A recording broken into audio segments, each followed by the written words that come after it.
सो दोस्तों, इसके पहले हमने 3 चैप्टर कवर कर लिए हैं, ठीक है। तो आज हम 4 नंबर चैप्टर मतलब Newton's laws of motion cover करने वाले हैं। बहुत ही कम टाइम में रिवाइज करने वाले हैं, ठीक है। तो अगर आपने पहले के यूनिसन डायमेंशन या फिर motion in straight line, motion in plane वाले वीडियोस नहीं देखे तो जाके देख लेना, आपको रिविजन में बहुत ज़्यादा हेल्प होगी, ठीक है।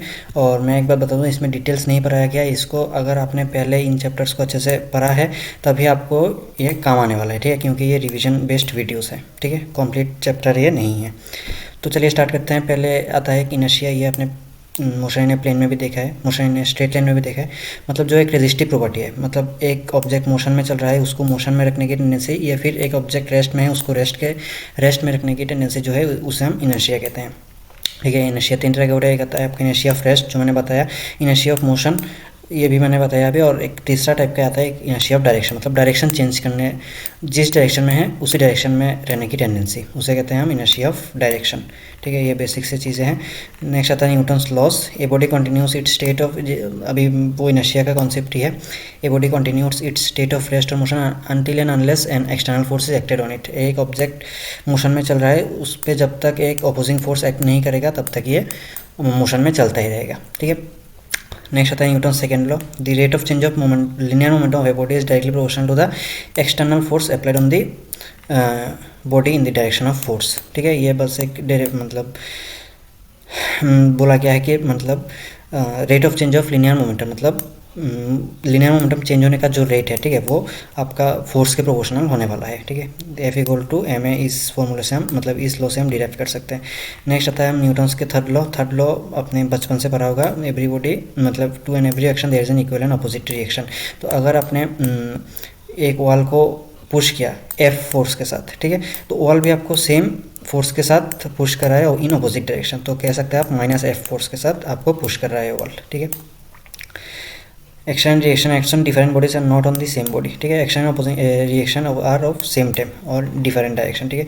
नेक्स्ट एक आता है आपका इम्पल्स। इम्पल्स होता है आपका एवरेज फोर्स इनटू मतलब डेल्टा टी, ठीक है। मतलब और इसे हम फोर्स और टाइम के ग्राफ के एरिया जो है वो आपका इम्पल्स रिप्रेजेंट करता है, ठीक है। नेक्स्ट आ गया conservation of linear momentum. When next external force on system is zero, total linear momentum of an isolated system of interacting particles is conserved. मतलब अगर कोई एक्सटर्नल फोर्स आपका एक्ट ना करे, ठीक है, तो आपका मोमेंटम जो है, लिनियर मोमेंटम जो है वो आपका कांस्टेंट रहेगा, ठीक है। और यहाँ पे बताया गया है इक्वल, अच्छा, और एक्शन और रिएक्शन आपका ये इक्वल मैग्नीट्यूड और नेचर का रहता है, सेम लाइन में काम करता है, ठीक है। एक डिफरेंट डायरेक्शन में, देखिए यहाँ पे बताया different direction and on different object occur simultaneously, साथ साथ होता है, ठीक है। नेक्स्ट आगे आएगा आपका कुछ टाइप्स ऑफ फोर्स, जैसे नॉर्मल कॉन्टैक्ट फोर्स। जैसे मान लो ये बॉक्स को आपने इस फ्लोर के ऊपर रख दिया, तो इसका नॉर्मल फोर्स होगा आपका ऊपर की तरफ, ठीक है, मतलब हमेशा ऑब्जेक्ट की तरफ डायरेक्टेड रहेगा। Always acts along the common normal of the two surface in contact, always directed towards the system, ठीक है। Normal force on the block is an equal to M G. M G क्यों? M जी मतलब नीचे की तरफ आपका जो force लग रहा है एम जी, तो उसके इक्वल होगा आपका नॉर्मल फोर्स, ठीक है। तभी दोनों सेम है, इसलिए ये इक्विलिब्रियम में है। नेक्स्ट एक आता है आपका टेंशन फोर्स, ठीक है। Tension force acts along the string. देखिए एक बॉल को अपने इस स्ट्रिंग से हैंग कर दिया, तो इसके ऑपोजिट डायरेक्शन में जो फोर्स एक्ट करेगा वो होता है आपका tension. Tension in massless string remains constant throughout the string if no tangential force acts along the string. अगर कोई टेंजेंशियल फोर्स इसमें एक्ट ना करे तो ये टेंशन जो है वो कांस्टेंट रहता है, ठीक है। This is the force applied by string on an object और force applied by the part of the string on the remaining part. देखिए इतना इंपॉर्टेंट नहीं है।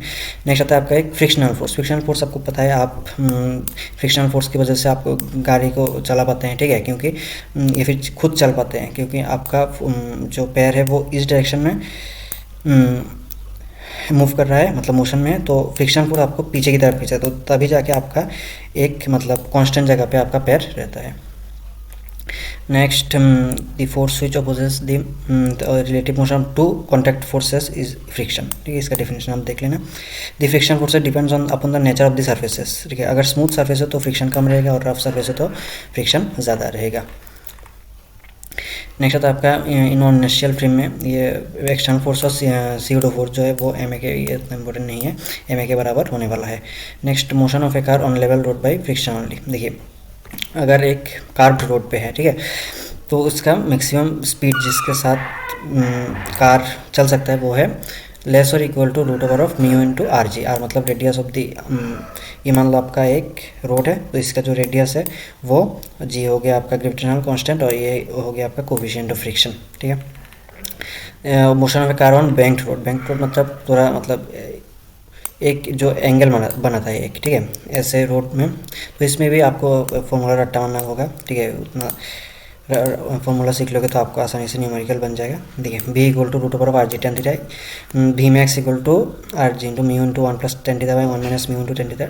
बी मैक्स का इस फॉर्मूला से हमारे टाइम में एक न्यूमेरिकल आया था, बहुत ही ईजी था, मतलब बस वैल्यू पुट कर तो आपका आंसर आ जाएगा, ठीक है। बस आपको फॉर्मूला बताना चाहिए, ठीक है। ये हो गया आपका motion car on A level road by friction. और फ्रिक्शन आपका हम चार तरीके रहता है। एक होता है आपका static friction, limiting friction, kinetic friction और रोलिंग फ्रिक्शन। स्टैटिक फ्रिक्शन जो है, जो अगर बॉडी रेस्ट पे है तो जो फ्रिक्शन काम करता है उसे कहते हैं हम स्टैटिक फ्रिक्शन। लिमिटिंग फ्रिक्शन जब एक मूवमेंट मतलब पार्ट्स ऑफ मूवमेंट, ठीक है, मूवमेंट मतलब मूवमेंट पे है तो जो स्टैटिक मतलब देखिए लिमिटिंग फ्रिक्शन मतलब आपका मूवमेंट को लिमिट करेगा, ठीक है, इसे आप ऐसा समझो। स्टैटिक फ्रिक्शन मतलब स्टैटिक मतलब रेस्ट में है ऐसा समझो। और काइनेटिक फ्रिक्शन व्हेन सच में मूव कर रहा है, ठीक है, काइनेटिक मतलब मूव कर रहा है ऐसे। और रोलिंग फ्रिक्शन जब कोई सर्कुलर ऑब्जेक्ट आपका रोल कर रहा है तो जो फ्रिक्शन काम कर रहा है उसे कहते हैं हम रोलिंग फ्रिक्शन, ठीक है। तो लगभग हो गया है आपका इस चैप्टर का सारे मेन इंपॉर्टेंट पॉइंट्स मैंने आपको दे दिए।